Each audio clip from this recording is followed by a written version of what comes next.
सरदार उधम सिंह की 83वीं बरसी पर मदरसा जामिया तैयबा में पेश किए गए खराज अकीदत हरदेव जोशी यूनिवर्सिटी की उपाध्यक्ष सारा ने उधम सिंह की ज़िंदगी पर डाली रोशनी।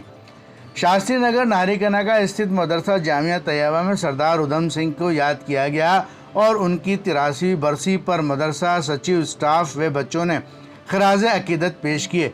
इस मौके पर हरदेव जोशी यूनिवर्सिटी की उपाध्यक्ष सारा इस्माइल ने सरदार उधम सिंह की ज़िंदगी पर रोशनी डालते हुए कहा कि सरदार उधम सिंह 1899 में पंजाब में पैदा हुए और जलियांवाला बाग में जनरल डायर द्वारा करवाई गई कार्रवाई खून रेजी का बदला लेते हुए जनरल डायर को उन्होंने मार डाला। उन्हें फांसी की सज़ा दी गई। सचिव कारी मोहम्मद इसहाक ने सारा का शुक्रिया अदा किया। शख्सियत के बारे में बात करने वाले हैं जिनका आज़ादी की लड़ाई के अंदर एक बहुत बड़ा हाथ है, सरदार उधम सिंह। आप में से किसी ने उधम सिंह का नाम सुना है? तो उनका जन्म हुआ था 1899 में और पंजाब में उनका जन्म हुआ था। उनके जो अर्ली 20s थे, यानी कि 20 साल की उम्र के अंदर भी उन्होंने आज़ादी की लड़ाई में वो शामिल। इंडिया के अंदर एक एक्ट निकला था, रॉलेट एक्ट। उस एक्ट में क्या था कि ब्रिटिशर्स के पास में, यानी अंग्रेजों के पास में ये ताकत थी कि वो किसी भी ऐसे इंसान को गिरफ्तार कर सकते हैं जिनके ऊपर उनको शक, उस इंसान का कोई एविडेंस होना जरूरी नहीं, किसी क्राइम का उसके पास हथियार होना जरूरी नहीं था, बस शक के बिना पर उसको गिरफ्तार कर लिया जाता था।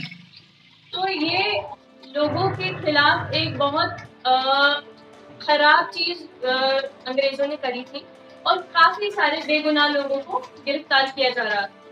इसके खिलाफ हिंदुस्तान में एक प्रोटेस्ट हुआ, कि उसके खिलाफ उन लोगों ने आवाज उठाई, लेकिन बिना हथियार के जलियांवाला बाग के अंदर, जलियांवाला बाग तो सबने सुना होगा, जलियांवाला बाग के अंदर एक पीसफुल प्रोटेस्ट हुआ था जिसके अंदर एक इंसान के पास भी हथियार नहीं थे और कोई भी हिंसक नहीं था। सब लोग बहुत अहिंसा के उसके साथ में उस प्रोटेस्ट को कर रहे थे, लेकिन जनरल डायर ने वहां पे लोगों को मार गिराया, जितने भी लोग थे, क्योंकि जलियांवाला बाग का एक ही एंट्रेंस और एग्जिट था, एक ही दरवाजे से लोग अंदर जा सकते थे और उधर से ही बाहर आ सकते थे। उसको उन्होंने बंद करवाकर वहां पे हत्या करवाई और 350 से 1500 तक लोगों की मौत वहां पे अभी तक काउंट हो जाती। इसके खिलाफ लोगों ने आवाज उठाई, जो लोगों की हत्याएं हुई, जो बेगुनाह लोगों की हत्या हुई, उसके खिलाफ आवाज उठाई। उनमें से एक थे सरदार उधम सिंह, जिन्होंने इसके खिलाफ आवाज उठाई और उन्होंने इसके खिलाफ बदला लेने के लिए जनरल डायर को मार गिराया। ऐसे ही सरदार उधम सिंह ने बहुत तरीकों से प्रोटेस्ट किया, ब्रिटिशर्स पे हमले किए, जिसकी वजह से वो ब्रिटिशर्स की, यानी कि अंग्रेजों की नजर में आ चुके थे। अब जब उनकी नजर में आए तो उधम सिंह को गिरफ्तार कर लिया गया। जब उनको गिरफ्तार किया गया, हालांकि उनके नाम से पता चल रहा है कि वो एक सिख थे, सरदार उधम सिंह, उनके नाम से पता चल रहा है कि वो एक सिख थे, लेकिन उन्होंने अपने जेल के अंदर जब उनको कस्टडी में लिया तो उन्होंने अपना कस्टडी में नाम दिया राम मोहम्मद। 3 धर्मों के नाम है और एक आजादी का नाम। इससे हमें ये देखने को मिल रहा है कि एक ऐसा इंसान उस जमाने में हिंदू, मुस्लिम, सिख के बीच में फर्क नहीं कर रहा था। उस इंसान ने जो अपना नाम दिया राम मोहम्मद सिंह आजाद, तो उसने ये सोचा कि हिंदुस्तान को मैं एक समझता हूँ, इसके अंदर जितने भी धर्म हैं उनको मैं एक मानता हूँ, और इसलिए मैं अगर यहाँ पे शहीद होता हूँ आज, तो मैं उन सबको रिस्पेक्ट देते हुए मैं अपनी मौत को गले लगाऊँ। उन्हें फांसी की सजा मिली। आज ही के दिन 31 जुलाई को 1940 में उन्हें फांसी दे दी गई और उन्होंने इसी नाम के साथ अपनी जान कुर्बान करी। तो आज हम लोग आए इसलिए थे ताकि हम सरदार उधम सिंह के बारे में कुछ बता पाए, कुछ चर्चा कर पाए। क्योंकि ऐसे जो लोग हैं जो हिंदुस्तान को एक देखते थे वो कम होते जा रहे हैं।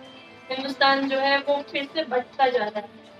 और जो आज़ादी के समय हम लोगों के अंदर सोच थी, हिंदुस्तानियों के अंदर सोच थी कि हिंदू मुस्लिम, जलियांवाला बाग में अगर कोई मरा है तो वो कोई एक धर्म का इंसान नहीं है, वो हर हिंदुस्तानी मरा है। तो हम भी हिंदुस्तानी हैं, हमारे अंदर वो भावना खत्म होती जा रही है। तो ऐसे लोगों को अगर हम जानते हैं, और मेरी गलती थी कि हम जरा देर से आए, नहीं तो बहुत सारे बच्चों तक ये बात पहुंचाना जरूरी होता है। अभी भी काफी सारे बच्चे हैं जिनको ये बात पता चलेगी, वो सीखेंगे कि ऐसे जो लोग थे इनका क्या उद्देश्य था और हमारा उद्देश्य इनके भी नक्शे कदमों पे सरदार उधम सिंह के बारे में बताया, क्या कहना चाहेंगे इसमें? आज हमारे मदरसे के अंदर सारा इस्माइल बहन तशरीफ़ लाई और हमारे मदरसे के बच्चों को मोटिवेट किया और उधम सिंह के बारे में हमारे बच्चों को बताया कि उन्होंने इस देश के अंदर कितनी कुर्बानियाँ दी और कैसे कैसे अपनी ज़िंदगी को गुजारा। बच्चों को बहुत अच्छा लगा और हर कई मौक़ों पर हमारी बहन सारा इस्माइल मदरसे के अंदर, मदरसा जामिया तैयबा के अंदर तशरीफ़ लाती रहती हैं और बच्चों को मोटिवेट करती रहती हैं। जिस तरह के भी, जैसे भी वक्त में जिन शहीदों का मौका आता है उस वक्त में हमारी बहन तशरीफ़ लाती हैं और बहुत अच्छी तरीके से बच्चों को मोटिवेट करती हैं। मैं तहे दिल से, मेरी तरफ से और मदरसा जामिया तैयबा की तरफ से बहन सारा इस्माइल का बहुत बहुत शुक्रगुजार हूँ कि हर वक्त में आके हर मौके पर बच्चों को मोटिवेट करती हैं।